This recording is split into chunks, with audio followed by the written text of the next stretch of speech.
April 27ஆம் தேதியிலிருந்து மே மாதம் 3ஆம் தேதி வரைக்கும் உண்டான வார ராசி பலன். மேஷம், சந்தோஷமான வாரம், வருமானம் அதிகரிக்கும், வழிபட வேண்டிய தெய்வம் ஈஸ்வரன்.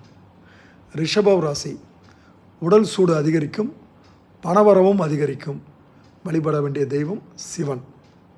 மிதுன ராசி, பெரிய வெற்றிகள் கிடைக்கும், பயணங்கள் அதிகரிக்கும், நீங்கள் வழிபட வேண்டிய தெய்வம் அம்மன்.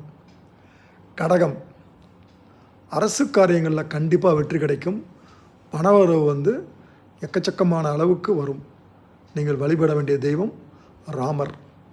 சிம்மம், சந்தோஷமான வாரங்க, பொருளாதார ஏற்றம் அதிகரிக்கும், நீங்கள் வழிபட வேண்டிய தெய்வம் சிவன். கன்னி, ஏகப்பட்ட மனக்குழப்பங்கள், வேலையில் உஷாராக இருங்க, உண்மையை பேசுங்க, வேலையில் வழிபட வேண்டிய தெய்வம் பிள்ளையார்.